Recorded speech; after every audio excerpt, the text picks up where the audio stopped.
Mumbai Indians और Lucknow super giants के बीच में आईपीएल 2024 का मैच नंबर 67वां खेला जा रहा है। और इस मुकाबले में पहले बल्लेबाजी करते हुए लखनऊ सुपर जायंट्स ने 200 का आंकड़ा पार कर लिया है। 214 रन 6 विकेट के नुकसान पर मुंबई इंडियंस ने लगा दिए। मुंबई इंडियंस के लिए तीन बल्लेबाजों की तरफ से एक्सेप्शनल प्रदर्शन हमने देखा। अगर हम बात करें लखनऊ सुपर जायंट्स के टॉप स्कोरर की, तो लखनऊ सुपर जायंट्स के लिए 29 गेंदों में 75 रन बनाकर टॉप स्कोरर रहे निकोलस पूरन। 258.62 की स्ट्राइक रेट से उन्होंने बल्लेबाजी की, 5 चौके और चौकों से ज्यादा उन्होंने सिक्सेस में डील किए, 8 छक्के उन्होंने लगाए हैं। तो वहीं केएल राहुल की बात करें तो केएल राहुल ने 41 गेंदों में 55 रनों की पारी खेली। अपने आप को शायद किसी चीज से स्ट्रगल कर रहे थे, पता नहीं, शायद साइकोलॉजिकल दबाव था इनके ऊपर या चाहे जो भी था, लेकिन निकोलस पूरन जब तक बल्लेबाजी कर रहे थे तब तक ये खेल रहे थे और बस अपना छोर जो है बचाए हुए थे। बीच बीच में चौके छक्के जरूर लगा रहे थे, 3 चौके 3 छक्के इन्होंने लगाए, लेकिन 41 गेंदों में 55 रनों की पारी खेली। बहुत स्लो पारी आप कह सकते हो। 134.15 की स्ट्राइक रेट से उन्होंने बल्लेबाजी की। तो वहीं जब प्लेटफॉर्म सेट हो चुका था निकोलस पूरन और केएल राहुल द्वारा, इन दोनों की पार्टनरशिप में जब एक अच्छा स्कोर बिल्ड हो चुका था, तब आयुष बदोनी जब आते हैं तो 10 गेंदों में 22 नाबाद बनाकर जाते हैं। 220 की स्ट्राइक रेट से बल्लेबाजी की, 1 चौका और 2 सिक्स आयुष बदोनी के बल्ले से हमने देखा है। तो वहीं कृणाल पांड्या ने भी फिनिशिंग टच दी है। 7 गेंदों में 12 रन नाबाद लौटे, 1 चौका और 1 सिक्स। 171.43 की strike rate. Lucknow super giants के लिए दो बल्लेबाज जो है वो गोल्डन डक का सामना करते हैं। और अगर हम बात करें गेंदबाजों की, मुंबई इंडियंस की तरफ से नुवान तुषारा ने जबरदस्त गेंदबाजी की और आप देखेंगे कि पीयूष चावला ने भी बहुत अच्छी गेंदबाजी की। दोनों ने ही 3-3 विकेट जो है वो निकाले। तो मुंबई इंडियंस और लखनऊ सुपर जायंट्स के बीच में मैच नंबर 67 खेला जा रहा है और इस मुकाबले में पहले बल्लेबाजी करते हुए मुंबई इंडियंस ने टॉस जीता था और लखनऊ को पहले बल्लेबाजी करने के लिए कहा। लखनऊ सुपर जायंट्स ने पहले बल्लेबाजी करते हुए 214 रन लगा दिए 6 विकेट के नुकसान पर।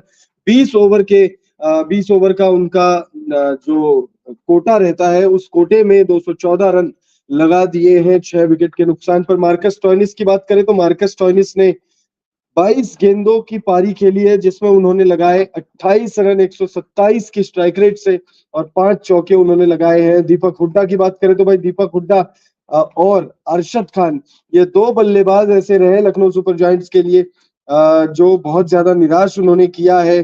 दीपक हुड्डा ने 9 गेंदों में 11 रन। वहीं अगर हम बात करें दो गोल्डन डक वाले बल्लेबाजों की, तो भाई देवदत्त पाडिक्कल आज ओपन कर रहे थे, सुनहरा मौका था। क्विंटन डिकॉक नहीं खेल रहे हैं और क्विंटन डिकॉक की जगह पर देवदत्त पाडिक्कल को प्लेइंग 11 में न सिर्फ शामिल किया, बीच में कुछ मुकाबलों से वो प्लेइंग 11 से बाहर हो गए थे।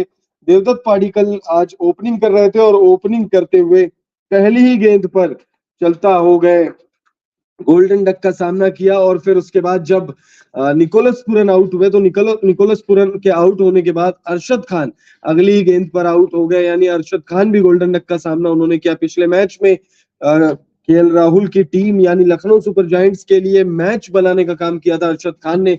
मैच लगभग जिता दिया था लखनऊ सुपर जायंट्स को, लेकिन उसके बाद अरशद खान चमके थे, बावजूद उसके कि टीम हार गई थी, लेकिन नाबाद लौटे थे और शानदार बल्लेबाजी की थी। लेकिन आज जो है यानी उसके अगले ही मुकाबले में अरशद खान का बल्ला खामोश रहा, एक भी गेंद मतलब बॉल जो है कनेक्ट नहीं हुई और आउट हो गए। और अरशद खान को कैच आउट कराया नुवान तुषारा ने, निकोलस पूरन को भी नुवान तुषारा ने ही चलता किया, तो वहीं देवदत्त पाडिक्कल को भी नुवान तुषारा ने ही आउट किया है। 6 विकेट जो गिरे हैं वो 6 के 6 विकेट दो ही गेंदबाजों ने विकेट गिराए हैं। पीयूष चावला ने 3 विकेट निकाले, केएल राहुल को पीयूष चावला ने चलता किया, मार्कस स्टोइनिस को पीयूष चावला ने चलता किया और दीपक हुड्डा को पीयूष चावला ने चलता किया है। तो जबरदस्त आप कह सकते हो दोनों गेंदबाजों की तरफ से प्रदर्शन रहा। इस मुकाबले में अर्जुन तेंदुलकर ने गेंदबाजी की, उनको प्लेइंग 11 में शामिल किया। पहला मुकाबला था जिसमें अर्जुन तेंदुलकर खेल रहे थे, सीजन का पहला मुकाबला। आप कह सकते हो कि आईपीएल 2024 का डेब्यू मुकाबला था उनका, आईपीएल 2024 का डेब्यू मुकाबला था। आईपीएल में वो डेब्यू कर चुके हैं। पिछले साल उन्हें रेगुलरली मौके मिले थे, लेकिन पिछले साल भी उन्होंने कुछ खास प्रदर्शन नहीं किया था। मुकाबले की बात करें तो ये मुकाबला वानखेड़े स्टेडियम में यानी मुंबई के घर में खेला जा रहा है और बहुत बड़ा स्कोर नहीं है मुंबई के पॉइंट ऑफ व्यू से अगर आप देखोगे, क्योंकि दूसरी पारी में ओस गिरेगी। ओस जब गिरेगी तो भाई गेंदबाजों को बहुत दिक्कत होने वाली है लखनऊ सुपर जायंट्स के। लेकिन मुंबई इंडियंस के जो बल्लेबाज हैं वो किस तरीके से बल्लेबाजी करेंगे ये देखने वाली बात होगी। आज के मुकाबले में जसप्रीत बुमराह को आराम दिया गया।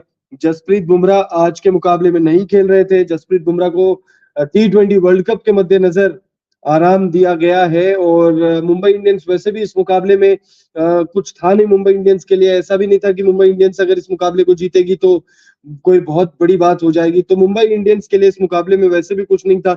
और इस मुकाबले में बहुत इंपॉर्टेंट अहम आप कह सकते हो। बस ये अहम मुकाबला इसलिए मैं कह रहा हूं क्योंकि T20 वर्ल्ड कप आना है। T20 वर्ल्ड कप से पहले रोहित शर्मा हो गए, जसप्रीत बुमराह हो गए, हार्दिक पांड्या हो गए, सूर्य कुमार यादव हो गए, ये तमाम जो प्लेयर्स मुंबई इंडियंस के जो T20 वर्ल्ड कप खेलेंगे उनके लिए ये अहम मुकाबला था। और जसप्रीत बुमराह को आराम दिया गया। जसप्रीत बुमराह को इसलिए इस वजह से भी आराम दिया गया क्योंकि जसप्रीत बुमराह शानदार फॉर्म में है, पर्पल कैप की रेस में टॉप पर बने हुए हैं। लेकिन अब पर्पल कैप जो है उनसे छिनती हुई नजर आ रही है क्योंकि आज वो नहीं खेले। अगर आज खेलते 3-4 विकेट लेते तो शायद पर्पल कैप जीत भी सकते थे। देवदत्त पाडिक्कल को भाई लगातार मौके मिले इस सीजन, कई मौके मिले। शुरुआती कई मुकाबलों में उन्होंने बल्लेबाजी की, लेकिन शुरुआती मुकाबलों में भी देवदत्त पाडिक्कल का बल्ला नहीं चला।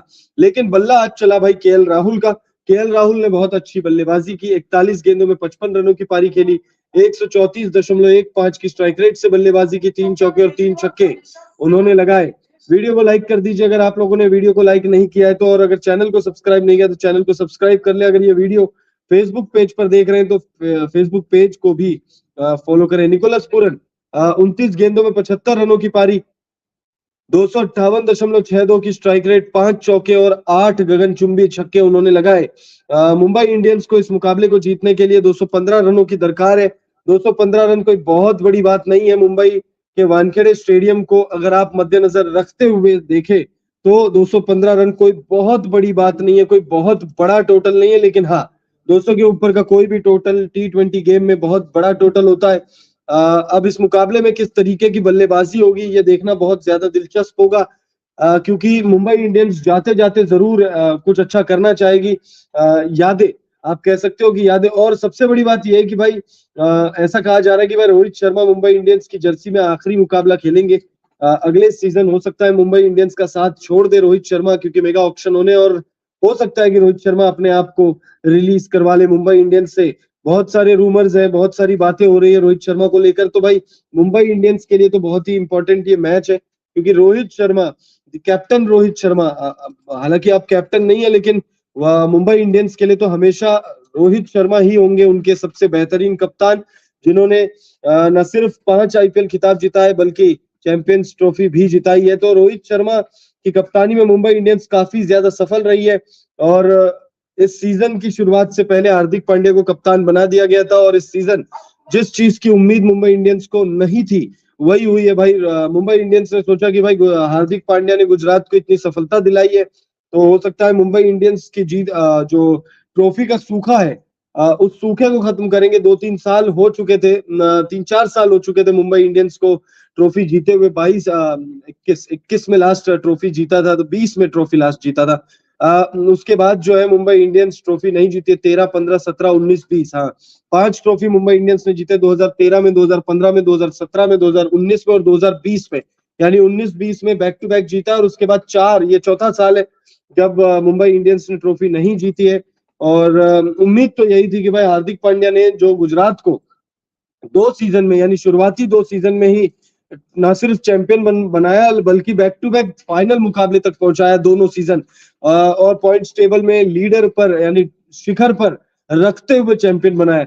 लेकिन उन उम्मीदों पर खरा नहीं उतरे हार्दिक पांड्या। हो सकता है फैंस की बददुआ लग गई आप कह सकते हो एक तरीके से, क्योंकि फैंस बिल्कुल भी खुश नहीं है। मुंबई इंडियंस अभी भी नाराज है। फैंस अभी भी बहुत ज्यादा नाराज है। और यकीन मानिए मुंबई इंडियंस से रोहित शर्मा छोड़ेंगे तो फैन फॉलोइंग आधे से ज्यादा हो जाएगी।